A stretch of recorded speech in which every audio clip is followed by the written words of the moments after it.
ethi ayi lapha sithola ukuthi une-cancer kodwa manje i-cancer indlela esingazama ukulapha ngayo ukuthi sisike isingenile la ngaphambi sobona bazosika la ingene epipini la ngaphambi phezulu ekhinqeni bazosika ikhinqa basika nje la balisika basika ikhinqa yebo balibuyisela cha hawu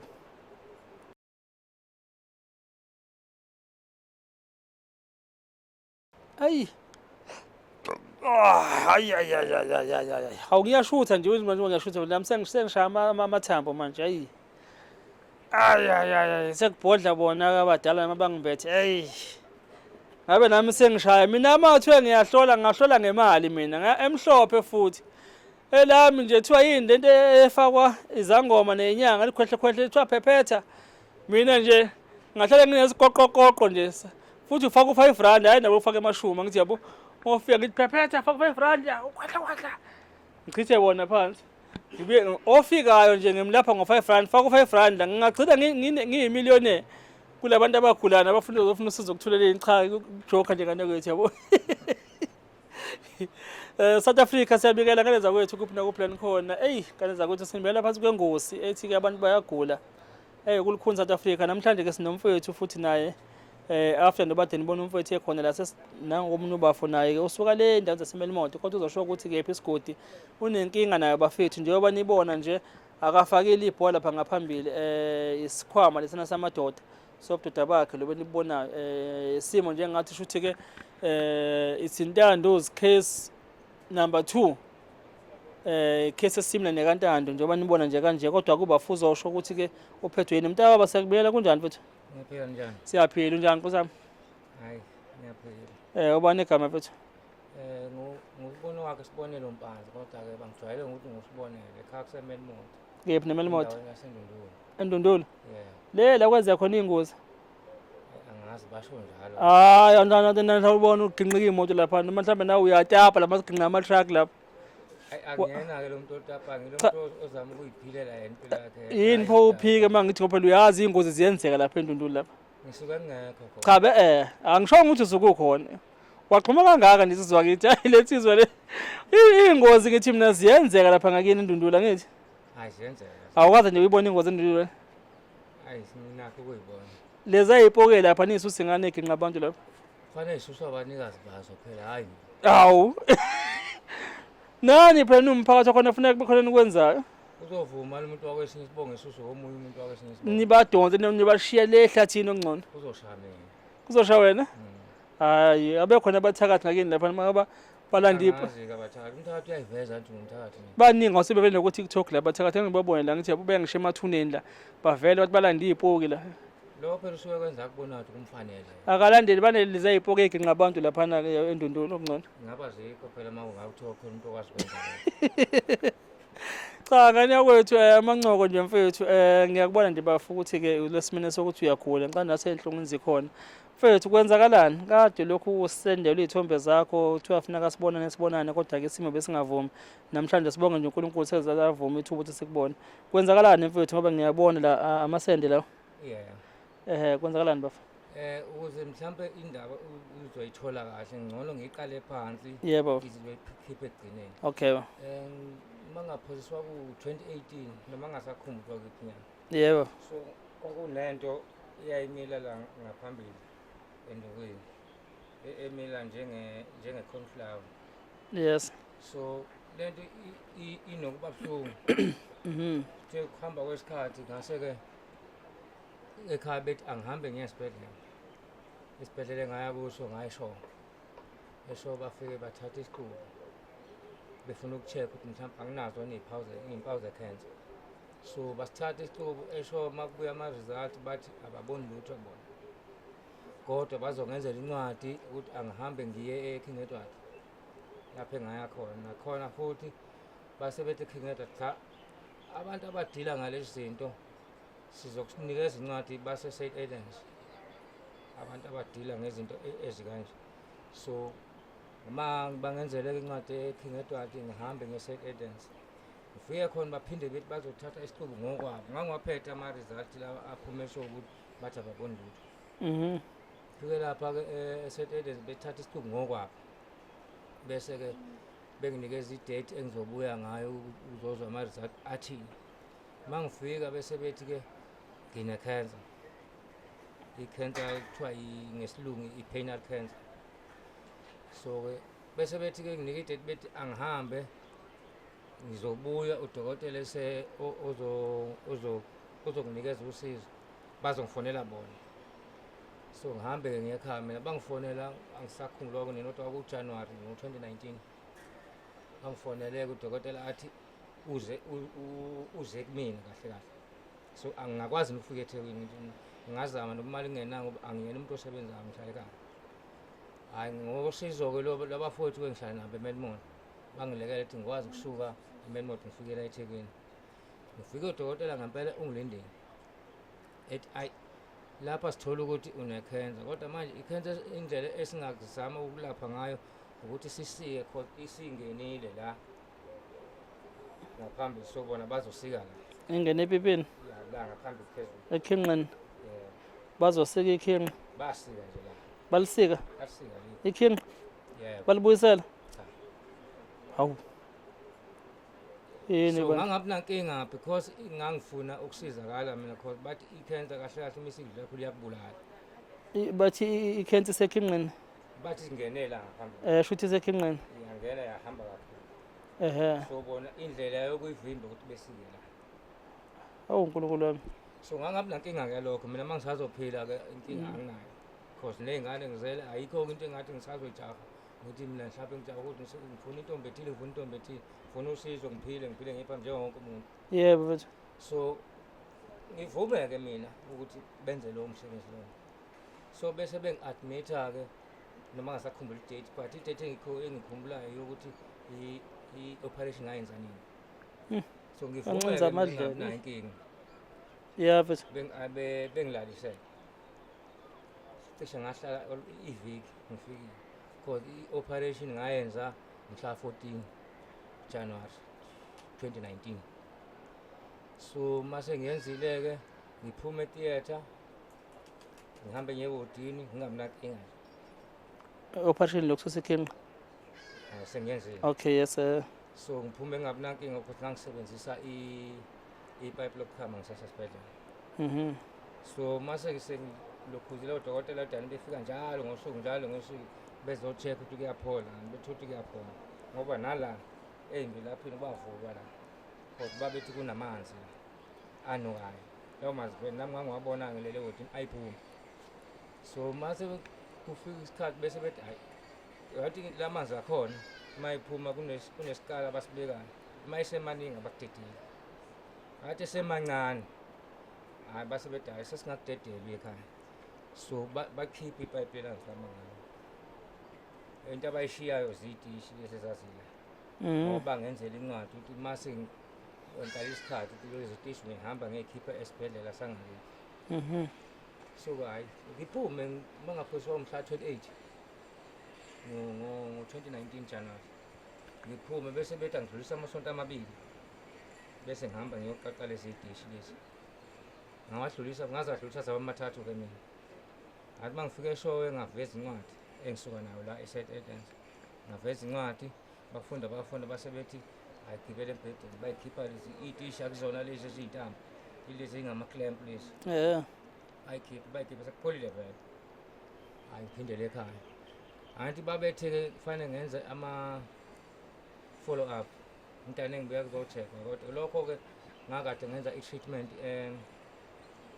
e-Albert i-treatment ye-cancer because lapho St Edens abayilaphi i-cancer but bayenzela incwadi uhambe kuye e-Albert.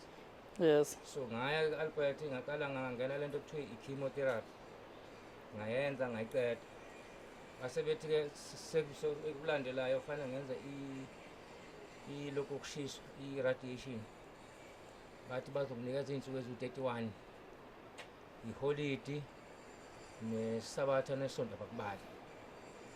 Hhayi ngihambe-ke ngiye khona ngangena khona mangaphosi inkala ngaqala khona ukwenza i-radiation mhla 24 July ngawo 2019. ngidane ngi-attend bangama-weekend bethi ungakwazi ukuya ekhaya manginayo imali yokuthi ngihambe ngiye ekhaya phinde ngibuye manje ngangenza kanjalo. bayishisa kanjani le nto? I-radiation kunomshini ongena kona ya because ingubo osuke uyigqokile wena ikhipha ukufake lezi zakho, so kunomshini uphenduka like ngathi like njengowe-CT scan, but-ke wona usuke ushisa ngoba uyakuyaluzisa kahle kulo mbhede wakhona. So bayishisa kanjalo-ke, awuzwa lutho uma benza bona, but ngoba bona bakwenza ngale ndlela yabo uzwa emva kwesikhathi ukuthi khona into yenzayo. Angiyenze ngiqede ngiphume mhla ka-August bangaphosi wabo mhla ka-28 sengiqedele izinsuku eziwu-31 bese bethi-ke e-Albert hhayi udani ubuya-ke sizo-check ukuthi ngabe lokho besikwenza kwenzekile. Hhayi ngibuye benginika ama-date ngibuye akwazi ukuhamba kwesikhathi. Hhayi mase ngifakela amabhuluka ngaphansi ngibona engathi sekuba nesikhadlana esivulekayo la. Lithi masivuleka kangaka bese ngithi hayi angingahlali phansi ngibuyele emumva mina lapha e-Albert lapha engangiswa khona ngithi mina inkinga kanje. sivuleka phi isikhala ebhulukweni? I-underwear ya ngibona ngathi i-underwear uma uyigqokile ihlala kanje. yes So manje ngibona kuvuleka isikhala kanje. oh yaxeka Nomehluko isikhala ukukhulu isikhala yena. Ngibuyele khona ngathi hayi nayi inkinga kanje. Bese bethi hayi asithathe amagazi. Bafuna ukucheck ukuthi ngabe i-cancer yelaphekile. alikakho ukhumala isende lesikhathi? Kodwa ngangibona ukuthi kunomehluko khona ya owenzakalayo. Kodwa ngeke kuvuleke isikhala la ngiyakwazi ukubona. Kusho ukuthi khona iphathi yomzimba ongesinye. akhukhumala Hhayi-ke bese ngibatshela kunenkinga nje bethatha amagazi bese bethi angibuye. Into ehluphayo-ke uma bekunikeza ama-date abakunika i-date manje seduzane. Mhlampe bakunika in 3 months time noma 6 months time. Abakunika i-date mhlampe kuleli sonto bekunike the following week. Hhayi ngihambe-ke bese ngiyabuya bese bethi hayi asiyiboni iy'mpawu ze-cancer kodwa manje asazi lento idalwa yini. Bengihambisa kwi-CT scan bese bethi hayi phindela esibhedlela esakuhlinzayo. Yibo abantu abadila ngalezi zinto. Uma ngifike e-St. Bese bethi e-St. Edens hawu yini ngithi mina nayo inkinga enginayo lapha e-Albert kuthiwa ngibuye la. Be-check-ke bona-ke bese bethi angihambe ngiyokwenza i-ultrasound e-King Edward. Ngihambe ngiyokwenza i-ultrasound e-King Edward. King Edward ifike bethi-ke kunento emilile ngaphakathi. Emilayo imila njenge-cornflower. sekubuya leya cornflower kuqala futhi? Basho nami bathi hayi imila njenge-cornflower lento. So ngibuye nayo lokhuza imiphumela le i-ultrasound ngibuya nayo ilokhu King Edward ngiyilethe la e-St. Edens. Befike beyifunde bese ibhalwe inamba angikwazi ukuyibona mina. Bese bethi hayi kunento emilile so kuzodinga wenze i-operation. Ngithi oh hayi inkinga. Njengoba ngisho ngithi benza ama-date akude. Abayenza i-date eseduze ngisho isimo besibona ukuthi sica kanjani sinjani. So hayi kulungile bese ngibuyele ekhaya benginika i-date bethi wobuya ngibuye. Odokotela-ke bedane bengihlehlisa. Angibona odokotela yedwa mhlawumbe namhlanje ngibonwa yilo kusasa ngibona yilo bese ethi hayi la ngcono sihlangane singodokotela wena ufuna kwenzeke njani. Ngithi mina ngenizama ukungipompa bethi hayi lento ayikwazi ukupompeka because hayi iqinile yona manje ayikwazi ukupompeka. Ngithi mina hayi kwayona i-operation anginankinga kodwa manje ugcina ngisizakele. Bethi hayi basazohlangana bengodokotela nodokotela wakwa-plastic. Uma ngifika bethi ngeke bekwazi ukwenza i-operation bona. Yini na? Bethi lento uma benza i-operation ngeke ziphole sidale kuyoba isilonda esingapholi impilo yami yonke. Ngithi pho kuzokwenzeka kanjani? Bethi angihambe ngenze kuthiwa yi-pressure garment angikwazi ngesizulu ngakubeka ngithini. Ngihambe e-King Edward bayenze lento bayenza ngendwangu. Kuyindwangu bafike bekala beyithunge lento bathi lento isiza ekutheni izokubamba i-cold lento. Ngayigqoka usuku olulodwa embili ngathi lento iyasinda so indwangu yabo le iyastretcha. Igcina le ndwangu futhi uyifakile nje awuyifakile ayisizi lutho kodwa isistretchile siyayilengela. Ngiphindele eKing Edward mina hayibo nayi lento ayingisizakali mina kufanele ngenzeni bethi bona iking endoda asiyenzi lento kabili thina kumuntu phindela hambe lapha eSt Edens ufike ubatshele ukuthi abakwenzele bona ufike lapha eSt Edens bethi abanayo i-material yokwenza lento angihambe ngesibhedlela sangakithi isiphi isibhedlela seduze ngithi imbili Magwaza iseshowe mangisendundulu ngiye noma isiphi bengenzela incwadi kaMagwaza mangifika kaMagwaza ngithole i-OT kuthiwa ngazi yini OT kodwa ethi la sisi la kwaMagwaza thina asinayo i-material yokwenza yona hamba uye ekhaya sizokufonela sazozama ukuqhubana nabaseshowe sizi ukuthi bona hayi bekulekelelini angihambe ngekhaya ngilinde ucingo lwabo cishe kwaphela inyanga ngilinde ucingo lwabo ngathi ngisuka ngangiphindela khona futhi ngangaya kwaMagwaza ngeza la eSt Edens bafika babuza lapho kwathiwani kwaMagwaza ngithi bafika bathi abanayo i-material wona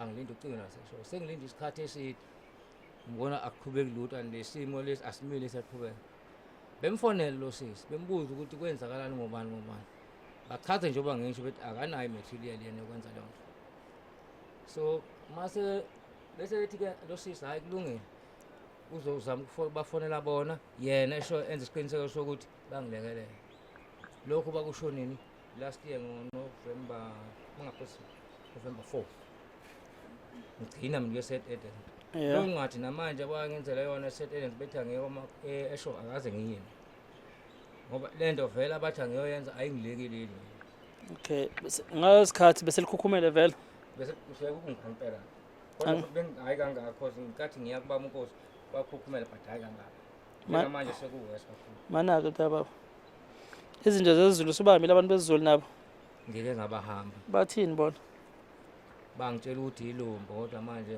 bethi ayithathe nayo imbize ukuthi izokulekelela ngikhiphe imali mina ngisebenzise imithi yakhona kungenzeki lutho ngishintshe ngiye komunye naye ephinde esho same story ngikhiphe imali anginike imbizo umuntu ezinye ngize ngiyitshinge sezindala ngoba ayisebenzise bavele kungabe imbizo engakusiza uphi lo wakuseka ikhinga kuseSt Edens lapho engaseka khona angimazi ukuthi ubani uthini manje bathi ngeke beze bengihlenze bona ngoba ngeke izikholele cha baphela ngithi nje babeseka ikhinga babethi bavimba ngithi ngeke saqhubeka lento babesho nami lingakho khumali isendele belingaka okusho ukuthi okungenzeka ukuthi bakusikela imali ikhinga usho ukuthi kwenza ngamalo kodwa usiza ngani manje kunjani naphambili kufana nepeni lomsezi nerabha ngemuva awukuthama nginayo inkinga ngekhamera cha baphela ngithi nje belingasekho kwasika nje kanje lonke ikhanda la kholutho nje kanje ikhanda nje yonke angisho ukuthi alibona ipeni lomsezi angithi alibona ngemuva imali nerabha imali ngenerabha ukuthi lithe nje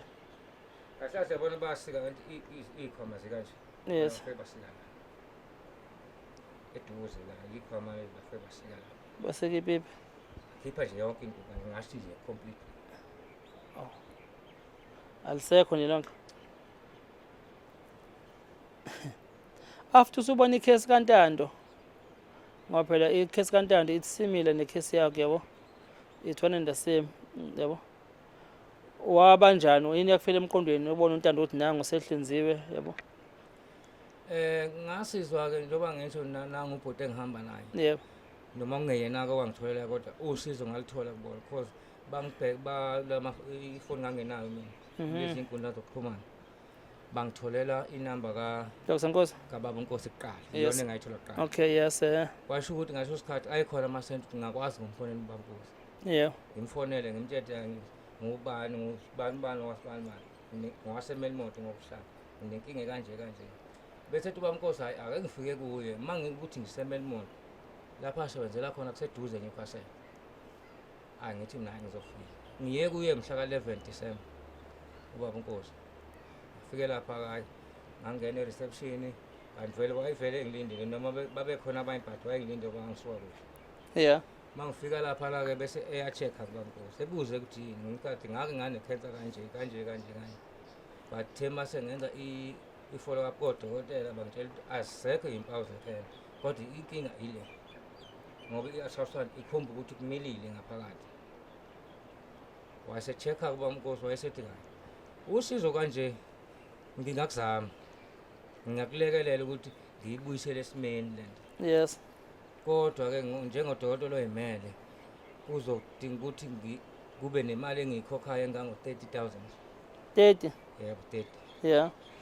So ukwenza le umsebenzi wakhe i-procedure yakhe yonke kuzoba 30,000.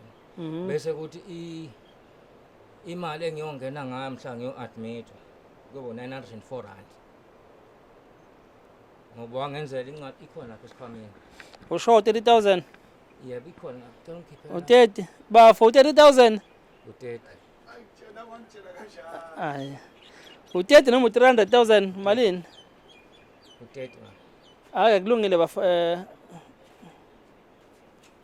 ngifuna ukuthi ikhiphe bafo leni yabo. Ngoba anginankinga sizomfonela uDr Nkosi just yabo to confirm ukuthi if u30,000 South Africa ngeke ehlulwe ukusirezela u30,000 yabo. Yabo kusho ukuthi umonakalo phela awumkhulu kuwena ngaleyo ndlela maku30 because kuntando yayila ko 150 kontando. Yabo.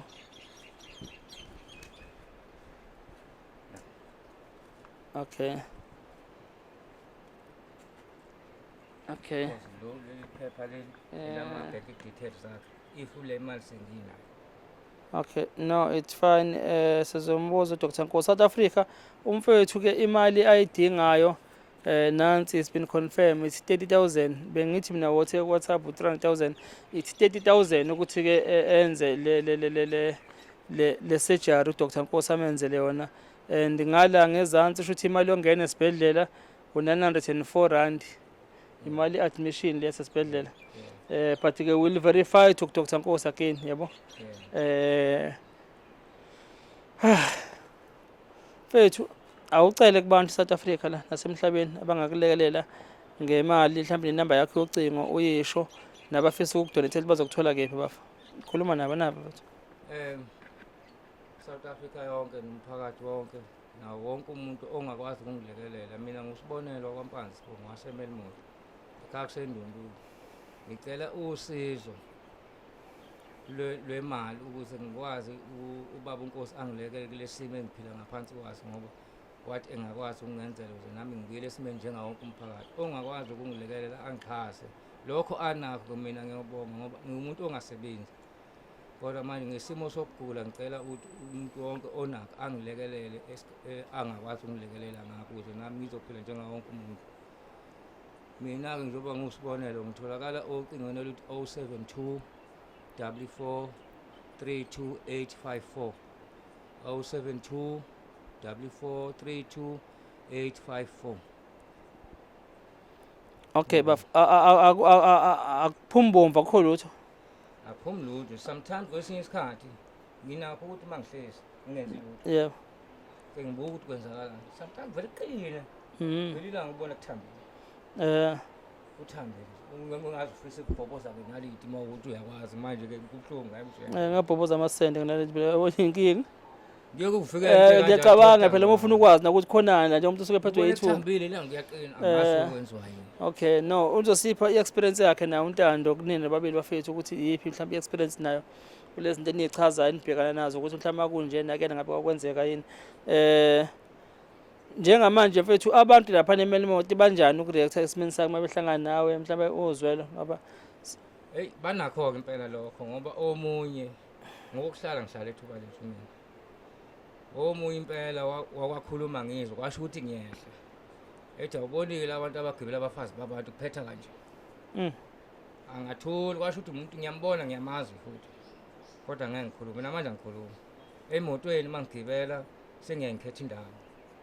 Uthi ngifuna ukuhlala la ngoba ngiyazi mangehla ngiphazamisa imoto. Ekho umuntu ozolokho ebukana nami ethi umbone lokhu kunjani. Vele ba react abaningi but obhuti engiphila nabo njengaye le ngihamba naye nabanye abasebenza erent yangasekhaya eMelmore. Nabanye nje obhuti esakhelene nabo. Abanakho lokho. Abantu nje abanye bakhuluma ngizwe abanye bakhuluma ngingezwa. Sengathi ngajwayeza ukufaka ama-earphone ngisho ukukhuluma ngingabuzi ukuthi uthini. Bayikhuluma nje umbuzo wambuso ukuthi ke okay ke ngigibela abafazi babantu ke ukhona omunye baba unesimo esifana nami kanje naye wangakhona eMelmore. Ngithi bese ngithi mina lo baba ngoba uhlala nomngaka kwenza yonke into nomngaka ubagibela nini ke abafazi babantu yena. ingane nayo Nginaso ingane. hlana zekhaya Zihlala ekhaya mina ngoba ngimuntu othanda ukuphanda ngingabikho ekhaya. zithini isimo sikanje kubaba? Ingane ziyamukela isimo noma wengane wakasemukela isimo. Nisayindaweni mama ngani? yebo sendaweni. Ish, siyabonga le support ukuthi akwaziyo ukusupporta ngayo. Manje mfethu noma-ke uDr Nkosi elungisa lapha but-ke akusekho. Mina ngisenendaba into engifuna impilo. Yes, impilo ebalulekile sengasho ukuthi nje yabona nje angazi ngizothini bafethu. Yes, konke phela mawufunda nengane mizele iqala ikhase ifunde nawo kuma ngoba ibona abantu behamba naso kufika isikhathi sokuthi iyoze ikwazi ukuthi iqine amathambo ikwazi ukuma ihambe. So ngiyakulokhu nje lokuthi makuthiwa i-cancer kufuneka kunqunyeke lokho kwanqunywa, but still njengamanje naye kunalokho ukuthi kube ngcono sokuwesi kakhulu njengamanje. Njengoba ndeswayo ngibuza ukuthi shuthi ngenzeka mhlawumbe ukuthi babekunqumela into ongayona yini ke ndeswayo amaphutha akayenzeka noma ubani. Sifunda ngamaphutha naye mhlawumbe wayefunda naye betshela ukuthi i-cancer show ibambile kanti akayibambanga, but ke naye uDr Nkosi uzakena ukuthi ngabe i-cancer ngabe uthole uzoyilungisa isimo. Yebo. Washo njalo ke ngisuka kuyena. Wathi uzoyilungisa? Wathi uzolungisa ukubuyisela esimeni. Okusho akuyona i-cancer. Hayi ngoba nakhona bathi ayisekho impawu ze-cancer, aza ngaya kabili. Yes. Bangitshela ayisekho impawu ze-cancer. No. Kulungile mntaba sikuphisela inhlanhla mfethu. eSouth Africa siyacela-ke ngane zakwethu siyaphaphatha sikesirezele 30,000 South Africa sikwazi kumfethu ukuthi-ke akhokhele uDr Nkosi.